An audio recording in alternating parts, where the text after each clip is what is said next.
En las últimas horas, el Departamento de Defensa de Estados Unidos reveló un incidente que, de acuerdo con sus voceros, constituye una de las maniobras más tensas en la región del Caribe en lo que va del año. Según la información oficial, 2 aeronaves militares pertenecientes a la Fuerza Aérea Venezolana habrían sobrevolado de manera muy cercana a un buque de guerra norteamericano que se encontraba realizando operaciones en aguas internacionales. La descripción que Washington empleó para calificar el hecho fue contundente, una acción altamente provocadora.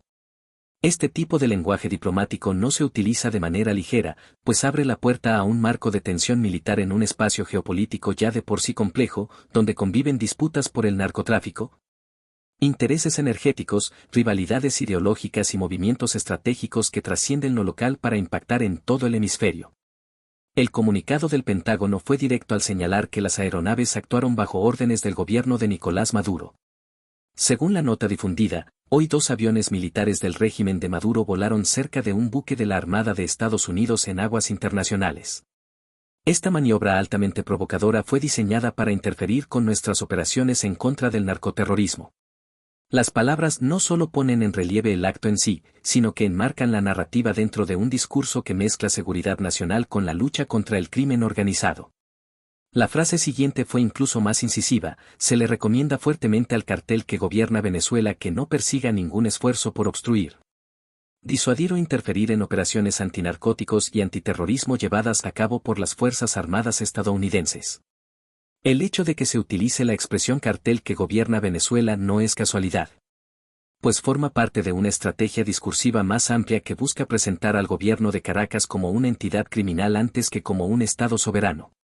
Los informes posteriores indicaron que los aviones enviados por Venezuela habrían sido cazas F-16, modelos adquiridos en la década de 1980, cuando Caracas y Washington mantenían relaciones de cooperación militar.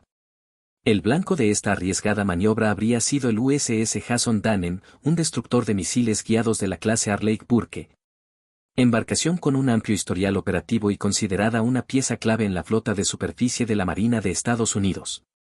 El despliegue de este destructor en la zona responde a la operación intensificada por Washington para combatir a los carteles de droga que operan en el Caribe y en rutas hacia Centroamérica y Norteamérica. Esta misión ha sido presentada en reiteradas ocasiones como una prioridad de seguridad nacional por parte de la administración estadounidense. La reacción del entonces presidente Donald Trump no se hizo esperar. Consultado sobre el incidente, señaló con firmeza que los pilotos venezolanos se estaban exponiendo a un riesgo innecesario. En sus palabras, si nos ponen en una situación peligrosa, serán derribados. Una advertencia clara y directa, que pone de manifiesto que el margen de tolerancia frente a este tipo de provocaciones podría ser prácticamente nulo. Estas declaraciones se suman a un clima de creciente hostilidad. Pues apenas 2 días antes Trump había autorizado el ataque contra una lancha en el Caribe presuntamente vinculada al grupo criminal conocido como el Tren de Aragua, embarcación que según las autoridades transportaba droga. En ese operativo murieron 11 personas a quienes Washington describió como terroristas, aunque varios analistas cuestionaron la legalidad de esa acción militar. Pues según el derecho internacional marítimo y las convenciones humanitarias, lo habitual es emplear medidas no letales para detener embarcaciones sospechosas. Luke Moffett, profesor de la Queen's University de Belfast, especialista en derechos humanos y derecho internacional humanitario, explicó a la BBC que la fuerza puede emplearse para detener un barco, pero que lo normal es recurrir primero a alternativas menos letales, tales como disparos de advertencia, bloqueo o inmovilización. El hecho de que se empleara un ataque directo fue interpretado por algunos como un mensaje político de gran envergadura, más allá de la neutralización puntual de un objetivo. El mismo jueves del incidente, el secretario de Estado de Estados Unidos, Marco Rubio, reiteró que la administración Trump se encontraba en lo que definió como una guerra contra los narcoterroristas. Sus palabras fueron tajantes: es una guerra contra los asesinos, es una guerra contra el terror. No se trata de narcotraficantes, sino de narcoterroristas que aterrorizan a los países en los que operan. Rubio hizo estas declaraciones en Ecuador, durante una conferencia de prensa junto a la canciller Gabriela Sommerfeld. Esta narrativa, repetida por varios funcionarios de Washington, pretende diferenciar la lucha contra el narcotráfico tradicional de una nueva etapa en la que se considera que los grupos criminales están más próximos a la lógica del terrorismo que a la de simples redes de contrabando. El trasfondo es aún más complejo si se toma en cuenta que fiscales estadounidenses han acusado formalmente al presidente Nicolás Maduro y a otros altos funcionarios de liderar el llamado Cartel de los Soles, una supuesta red de militares y autoridades venezolanas que habrían utilizado su posición para enriquecerse con el narcotráfico y otras actividades ilícitas.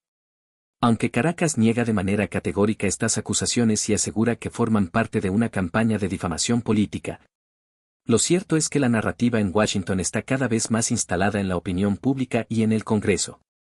Frente a estos movimientos, el gobierno venezolano ha expresado su rechazo al despliegue militar estadounidense en aguas del Caribe, calificándolo como una amenaza directa a la soberanía del país. Nicolás Maduro prometió recientemente declarar una república en armas si se llegara a concretar un ataque militar en su contra, y afirmó que Venezuela enfrenta la mayor amenaza de los últimos 100 años en el continente. Según sus palabras, nunca antes la región había experimentado un escenario como el actual. El viernes posterior al incidente, Estados Unidos anunció el envío de 10 cazabombarderos F-35 de última generación a Puerto Rico, integrándolos a la operación antidrogas que se desarrolla en el Caribe. Estas aeronaves, altamente sofisticadas, se sumaron a los barcos de la Armada ya desplegados cerca de las costas venezolanas. El mensaje político es evidente: reforzar la presión sobre Caracas y aumentar la capacidad de respuesta en caso de una escalada mayor. Lo curioso del caso venezolano es que el sobrevuelo se realizó con aviones F-16, que en su momento fueron comprados directamente a Estados Unidos cuando ambos países mantenían una relación de aliados. A principios de los años 80, Venezuela adquirió 24 de estos cazas, que formaron parte de 2 escuadrones activos. Con el paso de los años, varios aparatos se perdieron en accidentes y otros quedaron fuera de servicio por la imposibilidad de conseguir repuestos, debido a las tensiones políticas que fueron deteriorando las relaciones bilaterales. Durante el gobierno de Hugo Chávez, Caracas optó por diversificar sus proveedores militares y adquirió aproximadamente 20 cazas rusos Su-30, con tecnología más avanzada que los viejos F-16. Estos aviones cuentan con misiles antibuque KH-31A y están diseñados para enfrentar embarcaciones de guerra modernas, lo que los convertiría en una amenaza real incluso para destructores como el USS Jason Danem. Sin embargo, en esta ocasión, las autoridades venezolanas escogieron deliberadamente enviar sus envejecidos F-16. Un análisis de la Sociedad Histórica de Aviación de América Latina explicó que la selección de esos cazas fue un movimiento estratégico calculado. Según el informe, Venezuela contaba con poco más de 20 Su-30 operativos, pero aún así decidió no arriesgar estas aeronaves más modernas y optó por emplear los F-16. La lectura de este gesto es que se trató de un mensaje político más que de una intención militar real. Arriesgar un par de F-16, que aunque antiguos siguen siendo valiosos por la escasez de repuestos, significó mostrar determinación sin poner en juego la totalidad de sus capacidades estratégicas más avanzadas. El documento añade que los F-16 venezolanos están diseñados principalmente para el combate aire-aire y que su efectividad contra buques de guerra modernos es limitada, dado que carecen de armamento específico para ese tipo de blanco. Por esa razón, el gesto debe entenderse como un acto simbólico y político, no como una operación de ataque en toda regla. Para un país con severas restricciones en materia de mantenimiento y logística, arriesgar 2 unidades en una misión de esta naturaleza solo puede explicarse como un intento de enviar un mensaje claro al adversario y a la comunidad internacional. A partir de aquí, la situación abre múltiples interrogantes. Por un lado, ¿hasta qué punto está dispuesto Estados Unidos a permitir acciones de este tipo sin responder militarmente? Por otro, ¿qué tan lejos puede ir Venezuela en su intento de mostrarse desafiante sin poner en riesgo una confrontación directa que sería desastrosa para su propia estabilidad? Y finalmente, ¿qué impacto tiene este tipo de tensiones sobre la región en su conjunto, donde países vecinos se ven obligados a equilibrar sus relaciones diplomáticas en un tablero cada vez más polarizado? Los expertos en seguridad señalan que el Caribe se ha convertido en una pieza clave de la geopolítica contemporánea. Por allí transitan rutas de narcotráfico, de comercio energético, de migración y de influencia política. La presencia de buques estadounidenses no solo busca combatir carteles, sino también reafirmar la hegemonía de Washington en una zona que considera estratégica para su seguridad nacional. Desde la perspectiva venezolana, la presión militar externa se percibe como un intento de desestabilizar al régimen y de debilitarlo frente a la opinión interna. No se puede olvidar que Venezuela atraviesa una profunda crisis económica, política y social, con millones de ciudadanos emigrando y con tensiones internas que amenazan la gobernabilidad. En ese marco, un enfrentamiento con Estados Unidos podría tener un doble efecto: por un lado, fortalecer el discurso nacionalista del gobierno, que presentaría la situación como una lucha por la soberanía; por el otro, exponer al país a sanciones aún más duras o a una acción militar de consecuencias imprevisibles. El incidente de los F-16 y el USS Jason Dannen puede parecer un episodio aislado, pero se inserta en una dinámica más amplia donde los símbolos y los gestos pesan tanto como las acciones reales.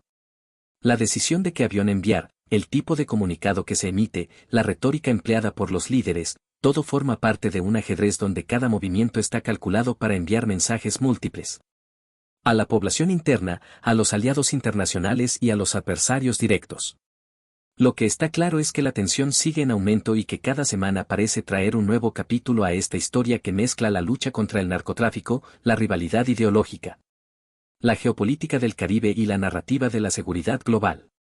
Washington insiste en que no permitirá que narcoterroristas obstaculicen sus operaciones, mientras Caracas sostiene que no tolerará injerencias externas ni ataques a su soberanía. Entre estas dos posturas, lo que queda es un escenario de alta volatilidad, donde un mal cálculo o un error de interpretación podría desencadenar consecuencias graves. En un mundo interconectado, lo que ocurre en un rincón del Caribe no se queda allí. Los movimientos militares, los discursos incendiarios y las acusaciones cruzadas tienen repercusiones que pueden sentirse en mercados energéticos, en la política interna de países vecinos y en la seguridad global. De allí la importancia de seguir de cerca cada detalle, de analizar no solo los hechos inmediatos, sino también las motivaciones y los posibles efectos secundarios. Este episodio entre Venezuela y Estados Unidos es un recordatorio de lo frágil que puede ser la paz cuando los intereses estratégicos se cruzan con las narrativas políticas. La historia nos ha enseñado que grandes conflictos han comenzado por incidentes que parecían menores en su momento. Por ello, la atención internacional está puesta en el Caribe, sabiendo que lo que hoy es un sobrevuelo provocador, mañana podría transformarse en un enfrentamiento de mayores proporciones. En Bitácora Global seguiremos analizando estas tensiones, revisando los movimientos diplomáticos, militares y políticos que configuran el panorama internacional. Cada detalle cuenta, cada palabra pronunciada en un comunicado tiene peso, cada avión desplegado envía un mensaje. Nuestro compromiso es brindarte una mirada clara, amplia y contextualizada, para que comprendas no solo lo que pasa, sino también por qué pasa y qué puede significar para el futuro cercano. Si llegaste hasta aquí, te invitamos a suscribirte a Bitácora Global y a dejar tu comentario. Queremos saber qué opinas sobre esta escalada entre Venezuela y Estados Unidos, cuáles crees que son los riesgos y qué posibles salidas existen para evitar un conflicto mayor. Tu voz es importante en este espacio de análisis y conversación, así que activa la campanita, comparte el contenido y únete a nuestra comunidad.